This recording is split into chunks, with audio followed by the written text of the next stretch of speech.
안녕하세요. 알쓸맥잡 윤한쌤입니다. 한 주 잘 보내셨나요?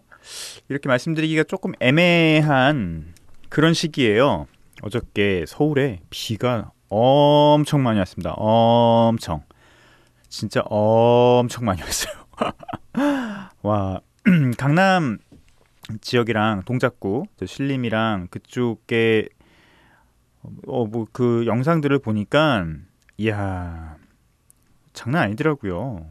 무슨 부산 예전에 영화 해운대라는 영화 있었잖아요. 딱 그거 보는 느낌이었어요. 서울에 이렇게 그 물이 잠긴 때가 있었나? 라는 생각이 좀 들기도 하고.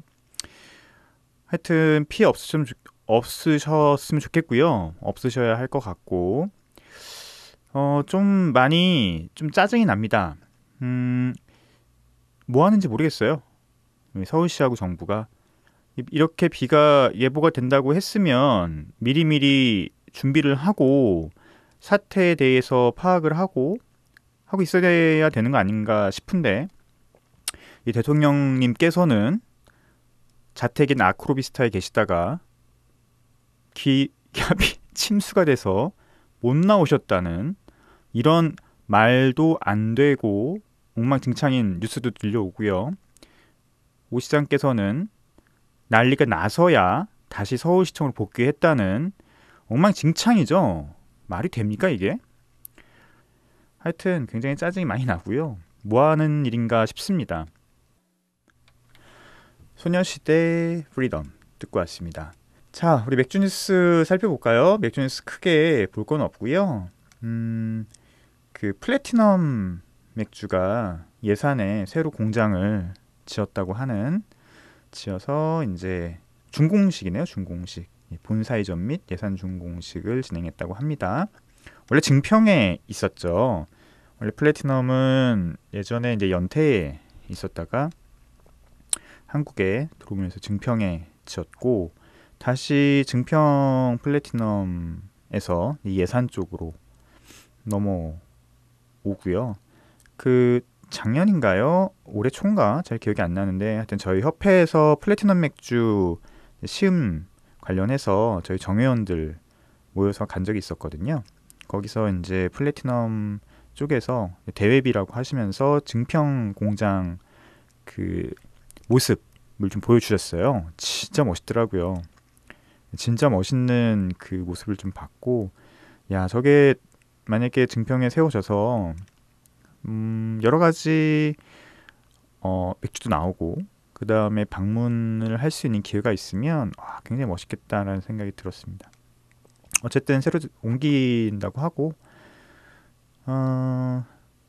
그렇습니다. 그래서 뭐 연간 1,500만 리터를 생산하게 된다고 하니까 크래프트 맥주, 그러니까 소규모 브루어리의 영역은 이미 뭐 예전에 벗어났고요. 어떻게 보면 한국에서는 이 정도 레벨을 이제 크래프트 맥주로 봐야 될지는 조금 고민해야 되는 것 같아요.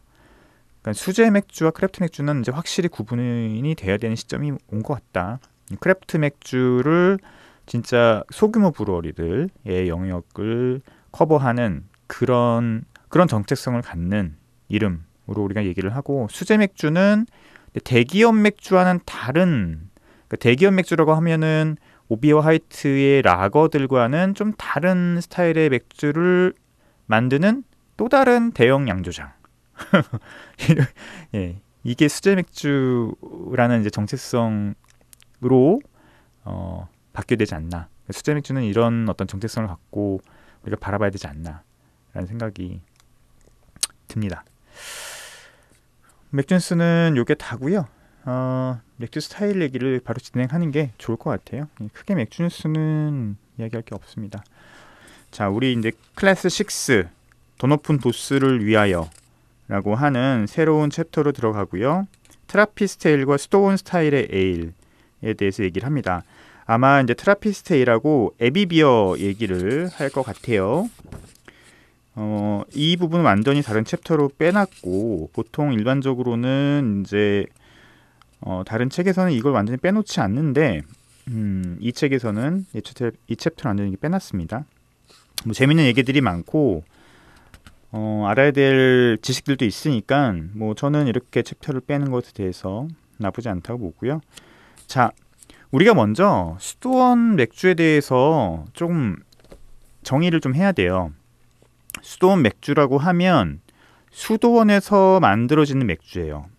그죠? 수도원에서 만들어진 맥주. 그 역사는 뭐 한참 위로 올라가죠. 한참 위로 올라가고 수도원이라고 하는 그 역사성은 우리가 한번 살펴볼 필요가 있습니다. 어쨌든 유럽의 역사에서 수도원이 갖는 의미는 굉장히 복합적이고 다양했어요. 그러니까 중세 시대 때 수도원은 어떤 의미였냐면 모든 행정, 교육, 뭐 법률 모든 것의 중심지였죠. 로마 시대가 지나고 나서, 그러니까 로마가 서로마 지역이 멸망하고 나서 그 이후에 이 유럽은 그냥 각자 도생하는 그런 시대로 전개가 됩니다. 그러니까 2000년 정도 그쪽 지역을 지배하던 모든 패권과 질서를 유지하던 로마가, 물론 서로마를 얘기하는 거고요. 동로마 지역은 그 이후에 비잔티움 제국으로 더 살아남게 되지만 이쪽 서유럽 지역에는 로마가 없어진 이후에 혼란의 시대가 오게 되는 거죠. 게르만족들이 오도아케르가 476년에 서로마 지역을 멸망시키고 이제 각자 도생하는 시대가 됐는데, 근데 많은 분들이 그 게르만족이 로마를 이제 정복을 할 때 굉장히 야만적이라고만 생각하시는데 실제 그렇진 않았고요. 로마가 그 지역에 있는 게르만족들에게 많은 문화도 전수를 하고 또 게르만족의 많은 부족장들을 로마 시민권을 주면서 많은 부분에 있어서 로마 문화의 동화가 되었다고 해요. 이 게르만족들이 사실 로마를 정복하기보다는 이 로마에 대한 동경, 저 로마 문화를 같이 향유하고 싶은 그런 욕구들이 굉장히 컸고요. 그 로마가 멸망하고 난 뒤에는 이 게르만족 여러 부족장들도 멘붕이 온 거예요. 왜냐하면 그 문화를 향유할 수 있는 능력이 없었거든요. 그랬기 때문에 급속하게 로마 시대 유산들이 퇴보되기 시작합니다. 만약에 게르만족들이 그 로마를 정복하고 난 이후에 로마 문화를 이어받을 수 있는 능력이 되었다고 하면 아마 그렇지 않았을 거예요. 그런데 게르만족들은 그런 능력이 없었고 그 수천 년간 빛났던 로마의 문화와 유산들은 급격하게 퇴보를 하게 되죠. 그 이후의 모습들은 이제 굉장히 작게 쪼개지는 그런 시대로 가는 거죠. 작은 나라들이 작게 쪼개져서 그 다음에 그때에 이렇게 중요한 일이 하나 발생을 하는데 그게 바로 흑사병이에요. 우리가 흑사병이 그 14세기, 13세기, 14세기에 있었던 흑사병만 생각하는데 6세기 정도의 흑사병이 돌았고 그래서 그 당시에 그 서유럽에 있던 그 인구가 굉장히 줄었다고 합니다. 그 급격한 인구의 하락은 무엇을 야기시키냐면 생산성의 저하를 야기를 시켜요. 이제 각 지역이 고립되기 시작하고 예전에 로마처럼 그 한 곳으로 권력이 집중돼서 통치되던 시대가 아니라 다 지역이 쪼개지면서 이제는 작은 공국이 만들어지는 그런 시대로 지나가는 겁니다. 그때 중심의 역할을 했던 곳이 바로 수도원이에요. 수도원은 기독교 하나님을 모시는 곳이잖아요. 그 당시에 기독교의 위상이 어땠냐면 게르만족은 여전히 자기네들 토착 종교를 많이 믿고 있었어요. 로마 때 기독교가 이제 인정이 되고 공식적으로 로마의 국교가 되지만 게르만족들은 그 기독교에 대해서는 여전히 믿지 않는, 자신의 종교를 생각하지 않는 그런 시대였거든요. 그런데 그 흑사병이 돌고 난 이후에 이 기독교가 전하는 메시지가 많은 그 게르만족들, 그때 고통받던 게르만족들한테 큰 울림을 줍니다. 그러니까 기독교라고 하는, 뭐 저는 뭐 무교 신자지만 기독교라고 하는 종교가 사후, 그러니까 죽음 이후에 어떤 그 내세를 약속하는 종교잖아요. 하나님의 말씀을 따르면 천국에 간다라고 하는 그런 이야기를 하는 종교이기 때문에 그 당시 사람들이 현실은 굉장히 고통스럽고 힘들었지만 근데 예수의 말씀을 따르면 죽고 난 이후에 내가 좋은 곳에 갈 수 있다라고 하는 믿음이 생기기 시작했고 급속도로 기독교가 유럽에 전파되기 시작하는 거죠.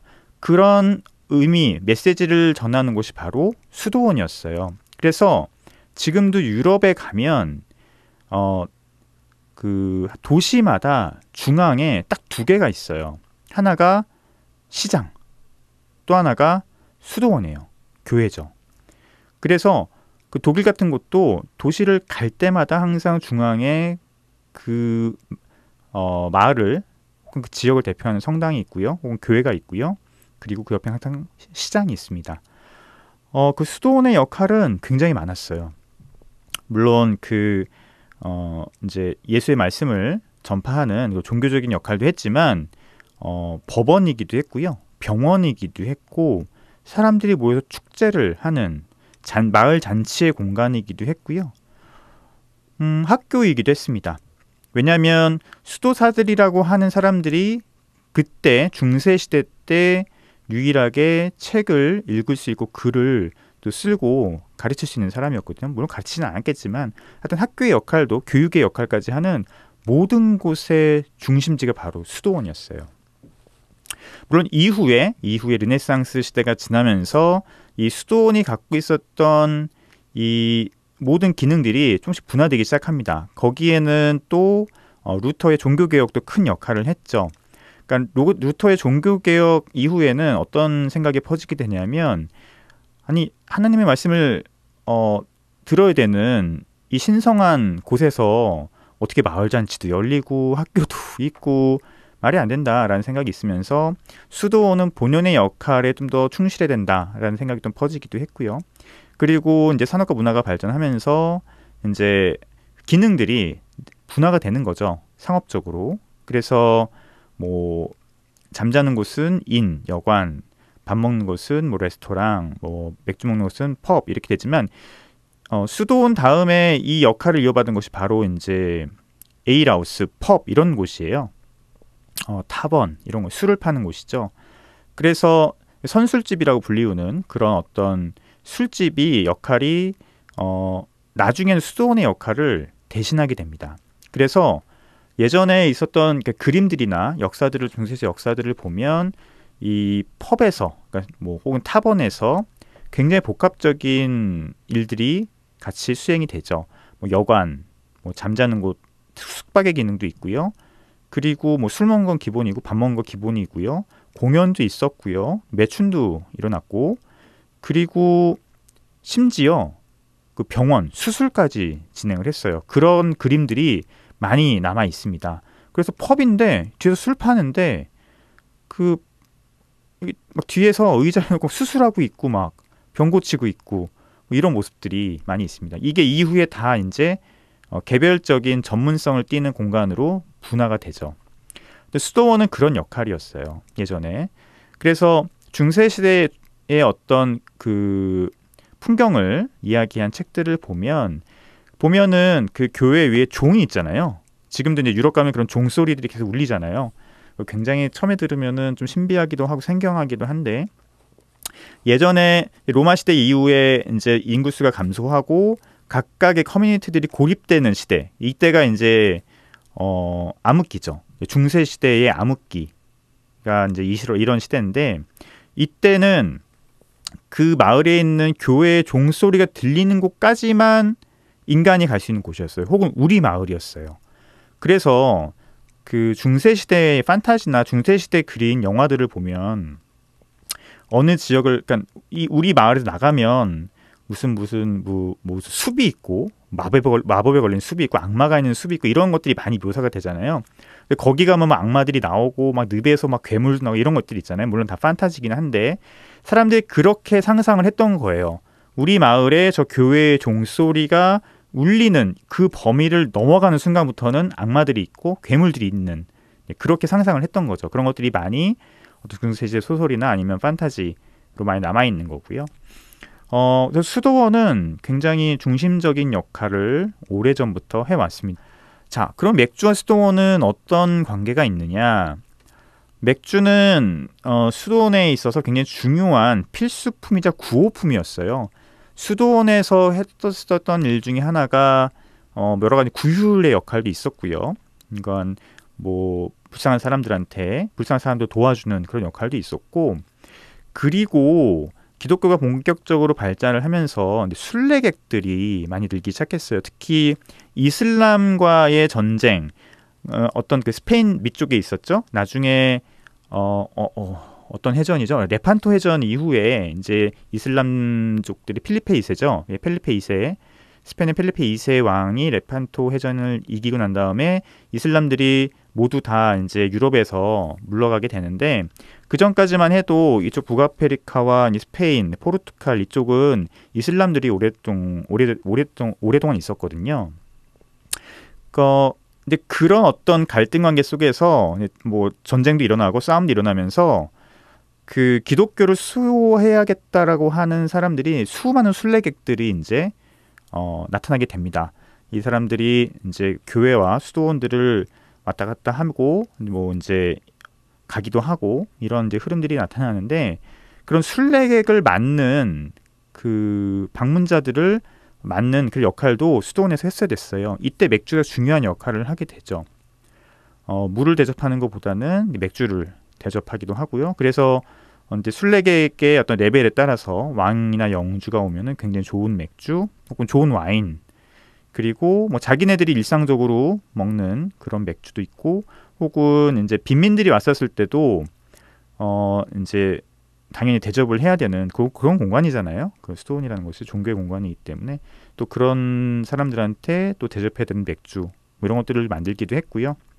또 하나는 이제 오늘 얘기할 베네딕트 이제 학파에 대한 얘기도 할 건데, 근데 트라피스트와도 연관되는 얘기이기도 한데, 이 수도원에 있는 사람들은 어떤 상업적인 활동을 하는 사람들이 아니잖아요. 그죠? 하나님을 모시는 곳이기 때문에 자급자족이 기본적인 그 모토였어요. 그래서 work and pray, 일하고 기도하라 라고 하는 것이 기본적인 모토였기 때문에 자급자족을 해야 됐던 것이죠. 또 그 유리했던 이유가 뭐냐면, 수도사들은 시테크가 또 가능했던 그런 사람들이었어요. 그러니까 글도 읽을 수 있고 책도 읽을 수 있고, 또 하루의 일과를 정확하게 나눠서 뭐 공부도 하고 밥도 하고 뭐 술도 만들고 또 기도도 하고 뭐 이런 어떤 시간을 효율적으로 이용할 수 있는 그런 집단이었기 때문에 맥주 혹은 와인을 만드는 그런 어떤 것도 굉장히 다른 데보다는 뛰어났었고요. 또 책을 읽을 수 있는, 또 기록을 남길 수 있는 사람들이었기 때문에 거기에 관련 노하우들도 받을 수 있었죠. 물론 그 중심에는 맥주뿐만 아니라 와인도 있습니다. 와인을 훨씬 더 중요하게 생각했기 때문에 와인에 대한 기록이 훨씬 많고요. 또 맥주를 대접하는 것도 있었지만, 또 중요한 분이 왔을 때는 와인을 기본적으로 대접했기 때문에 맥주와 와인은 수도원에서 기본적으로 만들어져야 하는 술이었어요. 그런데 아무래도 맥주가 와인보다, 특히 이쪽 스페인이나 이쪽 말고 영국이나 북쪽으로 갈수록은 포도가 없잖아요. 포도가 없기 때문에 그 대신에 맥주를 좀 더 많이 만들어서 마셨고요. 뭐 이렇게 얘기하면 또 영국까지도 올라가야 되는데, 캔터버리 수도원까지 올라가야 되는데, 어쨌든 수도원에서 맥주가 만들어진 역사는 기원 후 5세기, 그러니까 서기 5세기, 6세기인가요? 6세기부터 시작된다고 합니다. 그레고리 1세가 6세기면 로마가 멸망한 이후거든요. 기독교의 어떤 전파를 위해서, 복음을 위해서 영국 쪽으로 아우스티스인가요? 하여튼 그 수도사를 파견을 했고, 그 수도사들이 최초로 가서 영국에 가서 세운 그 수도원이 이제 캔터버리죠. 지금도 굉장히 유명하죠, 그걸로. 그 수도원에서 이제 와인을 만들려고 갔더니 거기는 와인이 없어서, 포도가 없으니까 그 지역에서 오랫동안 벌써 이전부터 만들어서 마셨던 맥주를 수도원에서 만들기 시작했고요. 그게 이제 수도원 맥주의 뭐 첫 역사라고들 뭐 다들 얘기를 하죠. 그렇습니다. 그래서 맥주는 수도원에서 아주 오래전부터 만들었었던 음료 같은 것이었고요. 와인은 약간 술이라는 개념이 있었지만 맥주는 좀 음료 같은 개념이었고, 그러나 굉장히 다양한 목적으로 이 맥주가 사용이 됐습니다. 또 이후에는 이제 수도원의 자급자족을 위해서 이제 판매하는, 왜냐하면 수도원의 맥주의 퀄리티가 일반 뭐 에일하우스나 일반 가정집에서 만드는 맥주의 퀄리티와는 완전히 달랐거든요. 그러다 보니까 사람들이 원하기 시작했고, 또 이 맥주를 판매해서 또 수도원의 어떤 생활에 보탬이 되는, 경영에 보탬이 되는 그런 중요한 제품이기도 했죠. 맥주와 수도원의 어떤 그런 관계들, 역사들은 굉장히 간단하게 이렇게 좀 정리를 해볼 수 있을 것 같고요. 그래서 우리가 수도원 맥주라고 해서 떠오르는 거는 그런 거죠. 프리미엄, 그죠? 좀 특별함, 일반적인 어떤 그 공장이나 혹은 뭐 펍이나 에일하우스나 이런 데서 만들어진 맥주가 아니고, 수도사들이 그 수도원에서 있는 물을 갖고 만드는 굉장히 고급 제품, 고급 맥주라고 하는 이미지들이 수도원 맥주에는 기본적으로 강하죠. 그런데 이제 지금 이제 수도원이 없어졌어요, 많이. 나폴레옹 시대 때 굉장히 많이 없어졌고요. 나폴레옹이 수도원을, 유럽을 막 다니면서 유럽에 있는 모든 수도원을 다 깨부시고 다니죠. 그때 굉장히 많은 수도원이 사라졌고요. 그러면서 수도원 맥주도 굉장히 많이 사라졌습니다. 그래서 우리가 일반적으로 알고 있는 지금 수도원 맥주라고 하면 크게 두 가지로 나뉠 수가 있어요. 하나는 지금 이제 이야기한 어떤 트라피스트 맥주이고요. 원래는 더 큰 범위에서는 꼭 트라피스트가 아닌, 트라피스트 학파의 수도원이 아닌 다른 수도원을 만드는 맥주들도 모두 포함이 됩니다. 특히 베네딕트 학파, 기독교에도 이렇게 여러 가지 학파가 있잖아요. 그러니까 모든 그런 수도원이나 교회에서 만드는 그런 맥주들을 우리가 보통 다 수도원 맥주라고 하죠.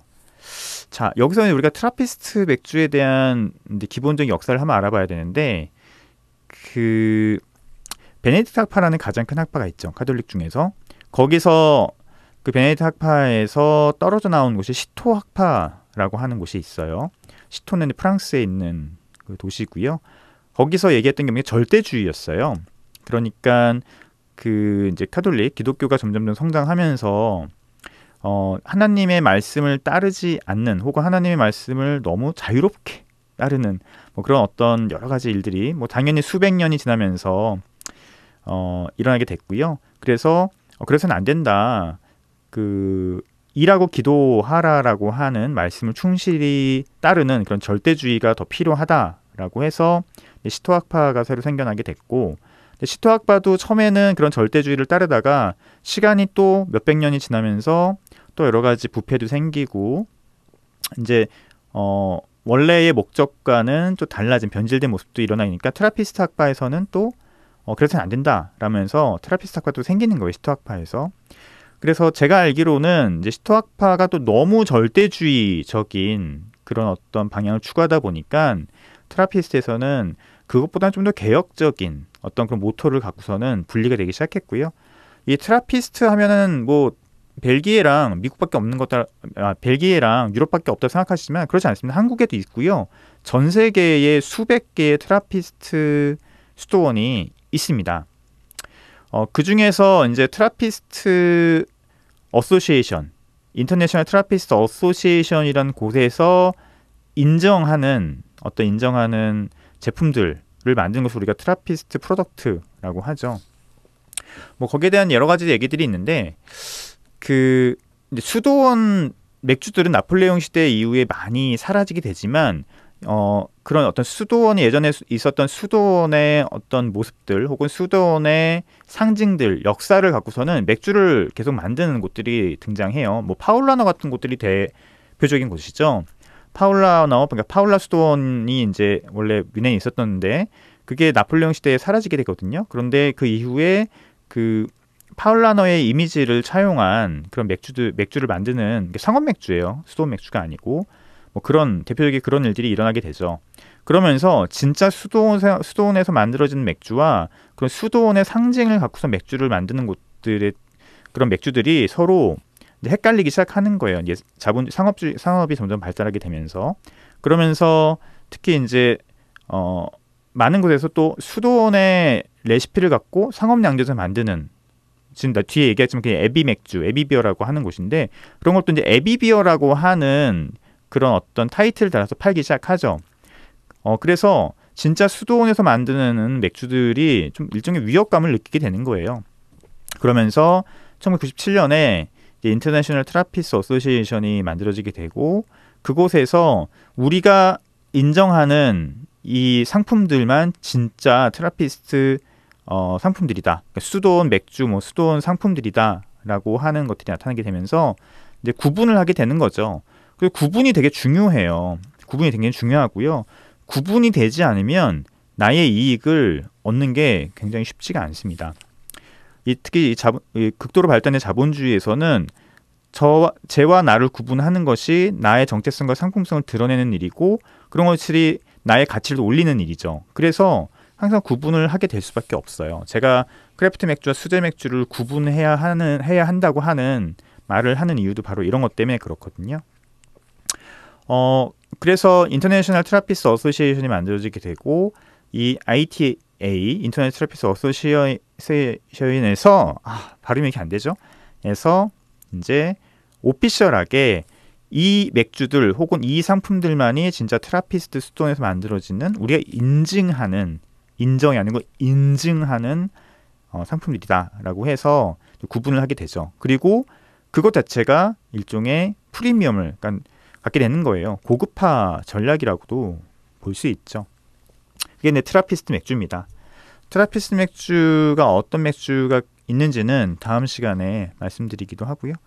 수도원이라고 하는 그 역사적 의의, 그 다음에 거기서 맥주가 갖는 역할, 이후에 나폴레옹 시대 이후에 트라피스트 맥주가 나타나게 된 이유, 오피셜하게 나타나는 이유에 대해서도 말씀드렸고, 그 다음에 트라피스트가 무엇인지, 그러니까 트라피스트는 그냥 수도원을 얘기하는 게 아니에요. 트라피스트는 그냥 트라피스트 학파를 얘기하는 거예요.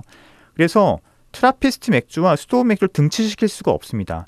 트라피스트 맥주는 여러 개 수도원 맥주 중에 하나예요. 원 오브 댐이에요. 그러면 트라피스트 맥주에 수도원 맥주가 또 있나요? 있죠. 있습니다. 독일에서도 정말 수도원에서 만드는 여러 맥주들이 있고요. 근데 그 맥주들은 대부분 베네딕트 학파 맥주들이죠. 대표적으로 안덱스 같은 곳이 있잖아요. 한국에서는 좀 없지만 뮌헨 가서 우리가 안덱스 맥주 많이 마시잖아요. 특히 안데스 수도원 가서 맥주 마시는 것도 그 뮌헨 여행 중에 굉장히 중요한 것 중에 하나인데 그것도 있고요. 또 하나 우리나라에 들어온 그 대표적인 독일 수도원 맥주가 벨텐부르크죠. 그죠? 벨텐부르크는 이쪽에 레벤스부르크에 있는 벨텐부르크 성당에서 그 수도원에서 만들어지는 맥주예요. 역시 베네딕트 학파고요. 벨텐부르크 같은 경우가 대표적인 수도원 맥주 중에 하나죠. 가장 오래된 수도원 맥주잖아요. 그죠? 예. 거기 써 있습니다. 월드 올디스트 에비비어라고. 뭐 그런 맥주들이 있죠. 그래서 트라피스트 맥주가 수도원 맥주냐? 맞아요. 근데 수도원 맥주가 트라피스트 맥주냐? 그건 아니죠. 그냥 여러 개의 수도원 맥주 중에 원 오브 댐, 이 트라피스트 맥주라고 보면 되는데 워낙 마케팅을 잘한 거예요. 트라피스트 이제 어센틱 트라피스트 프로덕트라고 하는 육각형 자주색 표시를 맥주뿐만 아니라 여러 상품에 붙이기 시작하면서 구분을 잘 한 거죠. 그러면서 마케팅을 잘 했고 사람들이 트라피스트 맥주를 굉장히 프리미엄으로 생각하게 되면서 독특한 것으로 생각하게 되면서 수도원 맥주의 대명사가 됐다라고 생각하시면 될 것 같습니다. 더 할 얘기가 많은데 시간이 얼마 안 남았어요. 그래서 음악을 듣고 와서 오늘은 이제 맥주실록 맥주를 소개하는 시간을 마무리하면서 오늘 시간을 정리하도록 하겠습니다. 제가 되게 중구난방적으로 얘기했는 것 같은데 알아서 들으시고요. 대본 없이 진행하다 보니까 됐습니다.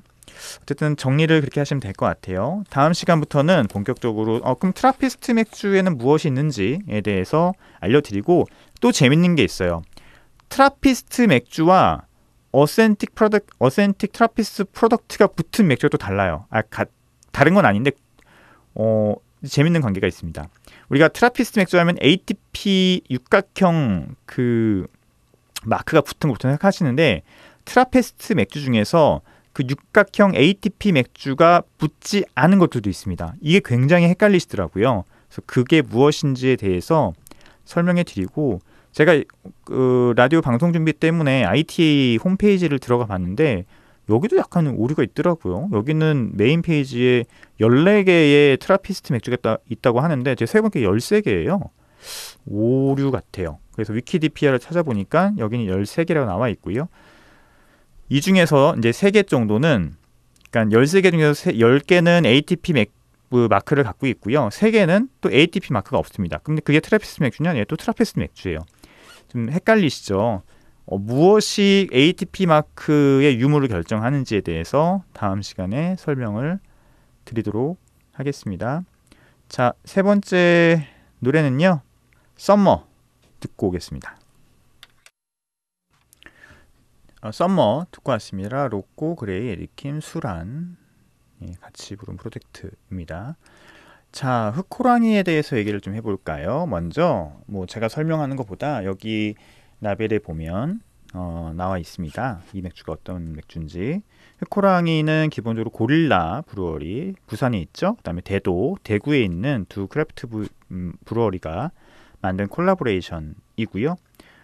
흑호랑이 블랙 타이거 배럴 에이지드 임페리얼 스타우트라고 되어 있고 고릴라 브루잉이 대도 양조장과 함께한 두 번째 콜라보레이션이라고 합니다.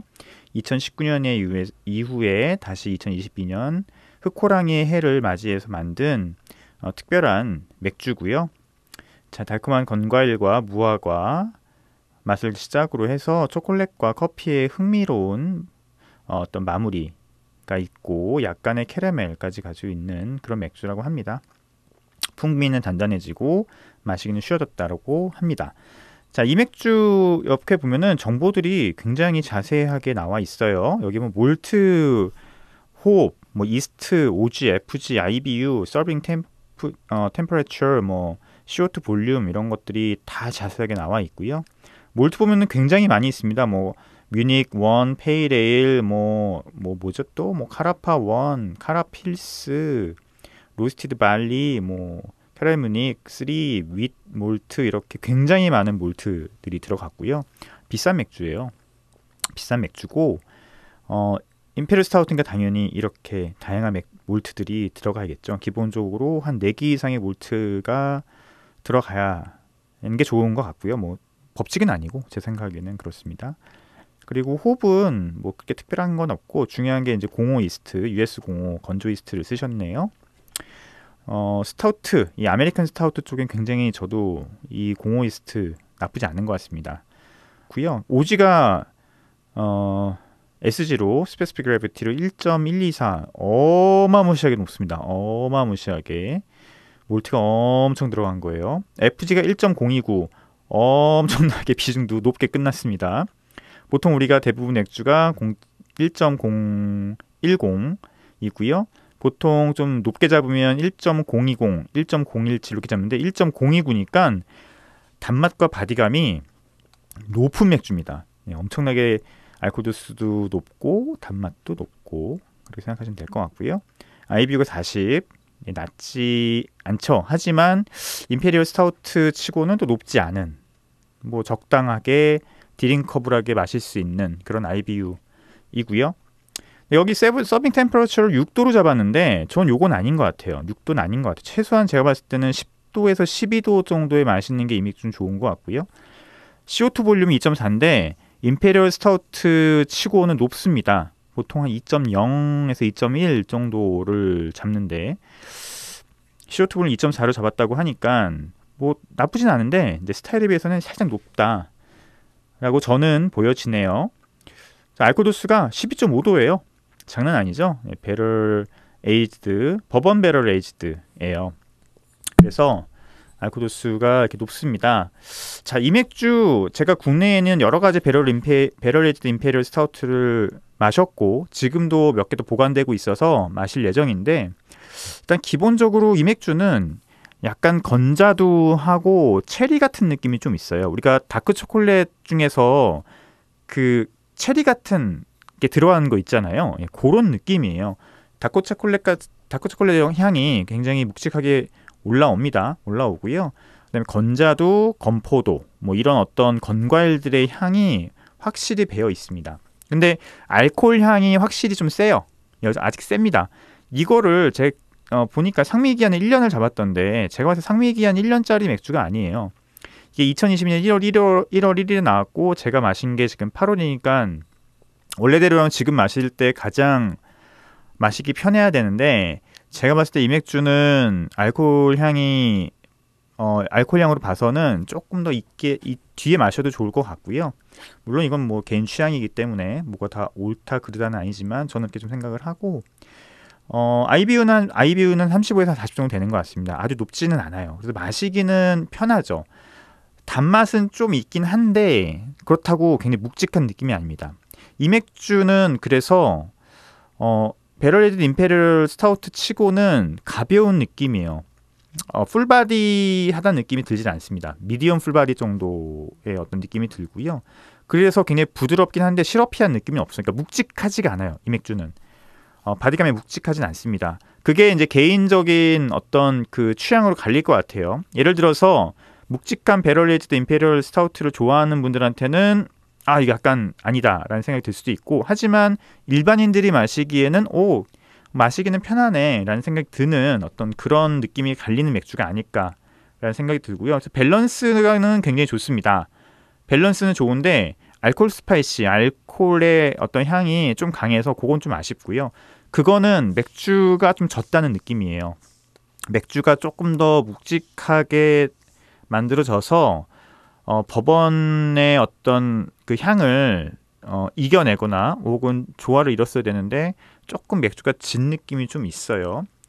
그래서 알코올 향은 좀 강한데 묵직함은 좀 떨어지는 그런 느낌이었어요. 개인적인 취향은 좀 더 묵직함이 있었으면 좋지 않았을까라는 생각이 듭니다. 그러나 또 개별 취향이고요. 2년 정도 뒤에 마셔도 좋을 것 같은데 그러면 조금 더 마일드하다는 생각이 들겠죠. 마시기는 편해질 것 같은데 매니아들이 봤었을 때는 조금 약하다 이런 느낌이 들 수 있을 것 같아요. 상미기한을 1년을 잡은 거는 조금 아닌 것 같고 한 2년 정도 잡았으면 좀 더 좋지 않을까라는 생각이 듭니다. 그래서 마시기는 편하나 묵직함이 좀 떨어지는, 조금 더 묵직함이 있어서 알코올과 어떤 버번 배럴의 느낌들을 조금 더 그 느낌과 맞짱을 뜰 수 있었으면 좋지 않을까 이런 생각이 듭니다. 그래서 마시기는 편하나 약간 그런 묵직함이 떨어지는 개취니까 한번 드셔보셨으면 좋겠고요. 남아있는지 모르겠네요. 거의 다 팔린 걸로 알고 있는데 제가 이거 수업에도 썼었거든요. 개인적으로는 나쁘지 않습니다. 편하게 마시기, 또 깔끔하게 넘어가는 그런 목넘김이 배럴 에이지드 임페리얼 스타우트 치고는 좋은 맥주였다 생각이 드네요. 자, 오늘 하루 잘 보내시고요. 비 조심하시고요. 다음 주에 또 뵙겠습니다. 안녕히 계십시오.